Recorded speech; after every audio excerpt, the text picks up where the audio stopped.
ఇంటి పక్కన గుడి పక్కన బడి పక్కన ఏరులై పారింది మద్యం 2014-19 కాదా? జగన్మోహన్ రెడ్డి గారు వచ్చినాక 43,000 బెల్ట్ షాపుల్ని ఏకబిక్కిన రద్దు చేసింది. అంటే అంతకుముందు 43,000 బెల్ట్ షాపులు చంద్రబాబు నాయుడు గారు అధికారంలో ఉన్నప్పుడు ఉన్నమాట వాస్తవం కాదా? మరి ఈ సంతకాలకి విలువ లేనప్పుడు అసలు మీరు పెట్టిన సంతకం గురించి, సంతకంలో ఏదో ఉన్న మ్యాటర్ గురించి డిస్కస్ చేస్తుంటే అమాయకంగా అనిపిస్తుంది. నిజంగా మాకు కూడా అమాయకంగానే అనిపిస్తుంది వెంకటరెడ్డి. నువ్వు జగన్మోహన్ రెడ్డి దగ్గర కూలి పనికే పని చేస్తున్నావు అనుకున్నాం. మేము అనుకున్నది పొరపాటు. నువ్వు చార్మినార్ బిస్కెట్ల కోసం పని చేస్తున్నావు అనేది మాకు ఇప్పుడు అర్థమైంది. ఇంటి పక్కన గుడి పక్కన మద్యం ఏరులై పారిచ్చాడు 2014లో కదా. మరి 2019 నుంచి 2024 దాకా మద్యం నిషేధించింది జగన్మోహన్ రెడ్డి. పాత బ్రాండ్లను తీసేసి కొత్త బ్రాండ్లు, సొంతంగా బ్రాండ్లు తయారు చేసుకుని జనాలు ఆరోగ్యాన్ని దెబ్బతీసింది ఎవరు?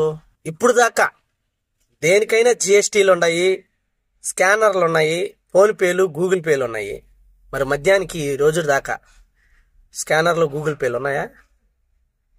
దానికేం సమాధానం చెప్తావు? బిస్కెట్లు, కుక్క బిస్కెట్లు తినేవాడా? జగన్ రెడ్డి కుక్క బిస్కెట్లు తినే నీకే అంత విశ్వాసం ఉంటే రాష్ట్ర ప్రజలు, మా రాష్ట్రాన్ని దోచుకు తింటున్న మిమ్మల్ని తరువు కొట్టడానికి మేమెంత పౌరుషంగా పనిచేయాలి? కుక్క బిస్కెట్లు తినేవాడా?